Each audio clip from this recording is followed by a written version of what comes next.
অনেক ভাই বোন জানতে চান শবে কদরের নামাজ কিভাবে আদায় করব, কত রাকাত, কিভাবে আদায় করতে হবে। তাদের উদ্দেশ্যে বলবো যে মাগরিবের নামাজটা প্রথমে আপনি আউয়াল ওয়াক্তে পড়বেন। মেয়ে মানুষ হলে বাসায় নিজের জায়গা, পুরুষ হলে জামাতের সাথে। ইফতার খেতে গিয়ে যেন জামাত ছুটে না যায়, তাকবীরুল্লাহ না ছুটে, সেদিকে খেয়াল করে আপনি যদি চান যে শবে কদরের নামাজ আপনি পড়বেন, তাহলে আপনাকে এই কাজটা করতে হবে। অর্থাৎ ইফতার করে দ্রুত এসে মাগরিব একবারে ইমামের সঙ্গে প্রথম তাকবীরের সাথে নামাজ পড়তে হবে। মেয়ে মানুষ হলে বাসায় প্রথম ওয়াক্তে সুন্দর করে ধীরস্থিরতার সাথে মাগরিব পড়তে হবে। শবে কদরের নামাজ শুরু হয়ে গেছে কিন্তু মাগরিবের মাধ্যমে। মাগরিব হয়ে গেল, মাগরিবের পরে সুন্নাত পড়েন, নফল পড়েন ধীরস্থিরতার সাথে, এবং এশার আগে বা সারা রাতের ভিতরে আর ঘুমাবেন না। এশার নামাজ জামাতের সাথে পড়েন, তারাবির নামাজ পড়েন খুব ধীরস্থিরতার সাথে, খুব আস্তে আস্তে, যতটা কোয়ালিটি মেনটেন করা যায়, যতটা সৌন্দর্য সৃষ্টি করা যায় পড়ার চেষ্টা করেন। এবং তারাবির নামাজের পরেও যত সম্ভব একবারে ফজরের আগ পর্যন্ত দুই রাকাত করে সলাতুল লাইলি মাসনা মাসনা, রাসূলুল্লাহ আকরাম সাল্লাল্লাহু আলাইহি ওয়াসাল্লাম বলেছেন রাতের নফল নামাজ হবে 2 রাকাত করে। অতএব আপনার শবে কদরে যে নামাজ পড়বেন আপনি সেটা 2 রাকাত করে হবে। নির্দিষ্ট কোনো রাত লাইলাতুল কদর হবে এটা যেহেতু ঠিক নাই, অতএব শেষ 10টি রাতের প্রত্যেকটা রাতেই, সেটা 27 রমজান রাত হতে পারে, 25 হতে পারে, 23 হতে পারে, 21 হতে পারে, 29 হতে পারে, প্রত্যেকটা রাতেই আপনি এই 2 রাকাত করে নফল নামাজ যতটুকু তৌফিকে কুলা পড়বেন, সম্ভব হলে সারা রাত জেগে থাকবেন এবং সারা রাতই এই 2 রাকাত করে যত বেশি পারেন বেশি সংখ্যক নামাজের মধ্যে কাটাবেন। নফল নামাজ বিশেষ কোনো নিয়ত নাই, লাইলাতুল কদর নামাইতে অমুক তমুক এরকম কোনো বিশেষ নিয়ত নাই। আল্লাহু আকবার বলে নিয়ত বেঁধে আপনি তাহাজ্জুদ পড়তেছেন, এই নিয়তে বাস নিয়ত বেঁধে হাত বেঁধে এরপরে আপনি সূরা ফাতিহা পড়ে, সাথে নির্দিষ্ট কোনো সূরা নাই যে লাইলাতুল কদরে অমুক সূরা এতবার পড়তে হবে। অনেকে আপনাকে বলবে লাইলাতুল কদরে এত রাকাত, প্রথম রাকাতে সূরা ফাতিহার পরে সূরা ইখলাস এতবার, দ্বিতীয় রাকাতে অমুক সূরা এতবার। এগুলো সবগুলো মন গড়া কথাবার্তা, কোরআন এবং হাদিসের কোনো জাল হাদিসের এরকম কোনো কথাবার্তা নাই। এগুলো সম্পূর্ণ ভুয়া ভিত্তিহীন। সাধারণ মানুষ যেহেতু দিন সম্পর্কে জানে না, তাদেরকে অনেকে বিভ্রান্ত করে এসব বলে। আপনি শবে কদরের নামাজ কিভাবে পড়বেন সেটা বলছি আমরা। 2 রাকাত করে পড়বেন, যে কোনো সূরা দিয়ে পড়বেন। সূরা ফাতিহার পরে 2 রাকাত করে আপনি 10 রাকাত পড়েন, 8 রাকাত পড়েন, 6 রাকাত পড়েন, স্বাধীনতা আপনার। তবে রাকাতগুলো হবে অত্যন্ত লম্বা দৈর্ঘ্যের সাথে। প্রত্যেকটা রাকাতে খুব দীর্ঘ সময় নিয়ে পড়বেন। সূরা ফাতিহা আস্তে আস্তে পড়বেন, একটা আয়াত পড়ে থামবেন, আরেকটা আয়াত পড়বেন, আস্তে আস্তে পড়বেন। সূরা ফাতিহার পরে যত লম্বা সূরা মুখস্থ আছে আপনার সেটা পড়বেন।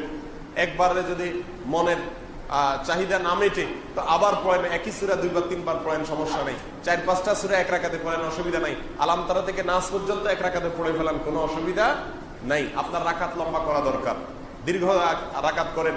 রাসূলুল্লাহ আকরাম সাল্লাল্লাহু আলাইহি ওয়াসাল্লাম তাহাজ্জুদ যখন পড়তেন রাতের বেলায়, আম্মা জান আয়েশা রাদিয়াল্লাহু তাআলা আনহা বলেছেন তার পাও এত বেশি তিনি দাঁড়িয়ে নামাজ পড়তেন যে পাও ফুলে যেত।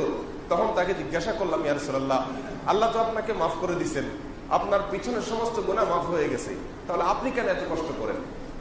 যদি কেউ জানতে পারে যে আমার কোনো অপরাধ নাই, আল্লাহ সব মাফ করে দিয়েছেন, তাহলে সে তো অন্তত আরামে একটু ঘুমাবে, যে আমার তো আর কষ্ট করার দরকার নাই। রাসূলুল্লাহ আকরাম সাল্লাল্লাহু আলাইহি ওয়াসাল্লাম বলেছেন, আফালান আকুনা আবদান শাকুরা, আমি কি আল্লাহর কৃতজ্ঞতা আদায়কারী বান্দা হব না? আল্লাহ আমাকে গুনাহ মাফ করে দিয়েছেন এই কথা যদি আমি জানতে পারি, তাহলে তো আমি আরো বেশি শুকর আদায় করবো আল্লাহ তাআলা।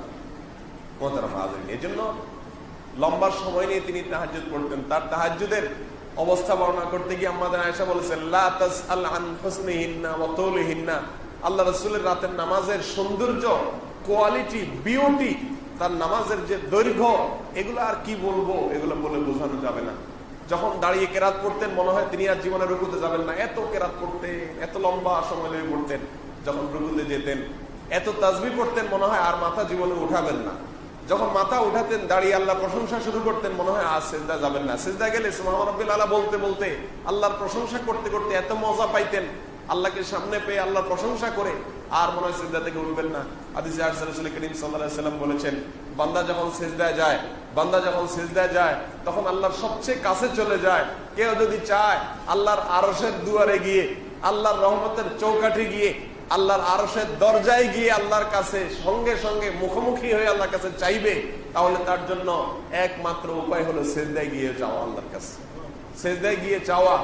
আরশের রাস্তা উপরের দিকে, অনেক দূরের রাস্তা, কিন্তু একজন আল্লাহর প্রিয় বান্দা তিনি বলেছেন, আল্লাহর আরশের রাস্তা নিচের দিকে অর্থাৎ জমিনে মাথা ঠুকাইলে আরশে পর্যন্ত পৌঁছে যায়, বান্দা আল্লাহ সবচেয়ে নিকটে চলে যায়। অতএব এই রাত্রে সেজদায় গিয়ে লম্বা সময় সেজদা নিয়ে সেজদায় আপনি তাসবিহ পাঠ করুন, সেজদায় কোরআন হাদিসে বর্ণিত দোয়াগুলো আপনার আল্লাহর কাছে বলুন, চাইতে থাকুন আল্লাহর কাছে, মনে মনেও চাইতে পারেন, তাসবিহ করতে পারেন। এভাবে লাইলাতুল কদরের রাতকে আপনি কাটায় দেন। লম্বা এক রাকাত নামাজ 10 মিনিট, 15 মিনিট, 20 মিনিট, আধা ঘন্টা সময় কাটায় দেন। এভাবে 2 রাকাত, 4 রাকাত, 6 রাকাত নফল নামাজ পড়েন। এটা হলো লাইলাতুল কদরের নামাজ। বিশেষ কোনো সংখ্যা ঠিক করা হয় নাই, এত রাকাত পড়তে হবে, এই সূরা এতবার পড়তে হবে, এরকম কোনো নির্দিষ্ট করা হয় নাই। বরং আপনার যত খুশি আপনি পড়েন এবং কিছু সময় নামাজ পড়েন, কিছু সময় দোয়া করেন, কিছু সময় জিকির করেন, কিছু সময় তাসবিহ পড়েন, হ্যাঁ, কিছু সময় আল্লাহর কাছে কান্নাকাটি করেন, কিছু সময় কোরআন তেলাওয়াত করেন, হ্যাঁ, কিছু সময় আল্লাহর অপরাধের কথা স্বীকার করে, আল্লাহর কাছে অপরাধের কথা স্বীকার করে ক্ষমা চান। একা একা যথাসম্ভব নির্জনতায়, দলবদ্ধভাবে ইবাদত করার কোনো গুরুত্ব নাই। যথাসম্ভব একা একা হারিয়ে যান, লুকিয়ে যান, বাসার সবার চোখ থেকে আড়াল হয়ে যান, সম্ভব হলে ছাদে চলে যান, গিয়ে আল্লাহর কাছে কান্নাকাটি করে নেবেন। চান আল্লাহ আমাদের সবাইকে তৌফিক দান করুন। লাইলাতুল কদর আমরা কিভাবে কাটাবো, এই প্রসঙ্গে রাসূল আকরাম সাল্লাল্লাহু আলাইহি সাল্লামের জীবন চরিত্র, কোরআন এবং সুন্নাহর নির্দেশনার আলোকে আমরা কয়েকটি পয়েন্ট বলতে চাই। প্রথম কথা হলো, লাইলাতুল কদর আপনি কাটাবেন সারা রাত জেগে থেকে। কারণ রাসূল করিম সাল্লাল্লাহু আলাইহি সাল্লাম রমাদানের শেষের দশকের প্রতিটি রাত জেগে থাকতেন। অতএব শেষের দশক তিনি জেগে থেকে কি তালাশ করতেন? লাইলাতুল কদর তালাশ করতেন। অর্থাৎ যে রাতটিকে আল্লাহ সুবহানাহু ওয়া তাআলা এই বছর লাইলাতুল কদর হিসাবে চিহ্নিত করেছেন, সেই রাতেই যেন আমার ইবাদতটি হয়ে যায়, সেই রাত যেন আমার ইবাদতে কাটে, সেজন্য সারা রাত জেগে ইবাদত বন্দেগী করতেন। এই জন্য লাইলাতুল কদর আপনি কিভাবে কাটাবেন, এই প্রশ্নের উত্তরে প্রথম কথা হলো সারা রাত জেগে থাকবেন। জেগে কি করবেন?